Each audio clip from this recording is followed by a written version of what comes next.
প্রাচীন বাংলার ভৌগোলিক সীমানা, রাজনৈতিক পরিবর্তন এবং বিভিন্ন সংস্কৃতির মিশ্রণে বাঙালি সংস্কৃতি গড়ে ওঠার ইতিহাস নিয়ে আলোচনা করা হলো। ১. প্রাচীন বাংলার ভৌগোলিক সীমানা। বিস্তৃত এলাকা। প্রাচীন বঙ্গদেশ আজকের বাংলাদেশ বা পশ্চিমবঙ্গেই সীমাবদ্ধ ছিল না। অবিভক্ত বাংলা ছাড়াও বিহারের এক অংশ, মিথিলা, সাঁওতাল পরগনা, মানভূম, সিংভূম, ছোটনাগপুর, ওড়িশা এবং আসামের ব্রহ্মপুত্র উপত্যকা মিলিয়ে এক বিশাল অঞ্চল জুড়ে ছিল প্রাচীন বাংলা। সীমানা পরিবর্তন। বিভিন্ন রাজবংশের উত্থান পতন, যুদ্ধ এবং বৈদেশিক আক্রমণের কারণে সময়ের সাথে সাথে এই ভৌগোলিক সীমানা বারবার পরিবর্তিত হয়েছে। ২. রাজনৈতিক অস্থিরতা ও যুগসন্ধিক্ষণ। আজ থেকে প্রায় ১০০০ বছর আগের এই সময়টিকে অর্থাৎ দশম থেকে দ্বাদশ শতাব্দী বাংলার এক যুগসন্ধি বা পরিবর্তনের সময় বলা হয়েছে। এই সময়ে দীর্ঘস্থায়ী পাল রাজবংশের পতন ঘটে এবং সেন ও বর্মন রাজবংশ প্রতিষ্ঠা পায়। পরবর্তীতে মুসলিম আক্রমণের কারণে সেন শাসনের অবসান ঘটে।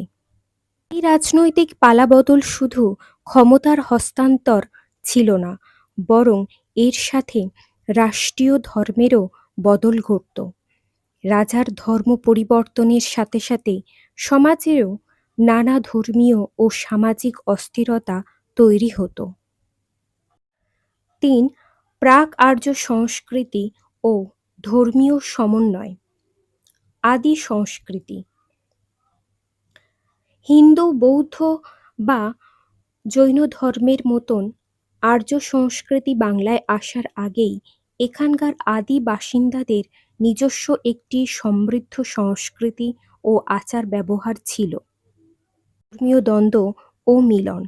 পরবর্তীতে গুপ্ত যুগ থেকে শুরু করে পাল ও সেন রাজাদের আমলে হিন্দু ব্রাহ্মণ্য ধর্মের সাথে বৌদ্ধ ধর্মের দ্বন্দ্ব ও মেলবন্ধন তৈরি হয়। সংস্কৃতির মিশ্রণ।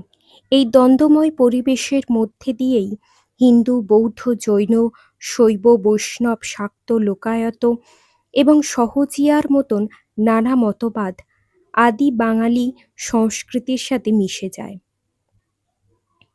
৪. ভাষা ও সাহিত্যের প্রতিফলন। এই দ্বন্দ্ব ও সমন্বয়েই বাংলা ভাষার সাহিত্যের সূচনা হয়। এই প্রসঙ্গে চর্যাপদের নাম উল্লেখ করতে হয়। বাঙালি সংস্কৃতি কোনো একক ধারা থেকে আসেনি। বহিরাগত ধর্ম, মতবাদ এবং রাজনৈতিক প্রতিফলনের ঘাত প্রতিঘাত ও পারস্পরিক আদান প্রদানের মাধ্যমেই আজকের মিশ্র বা সমন্বিত বাঙালি সংস্কৃতির জন্ম হয়েছে।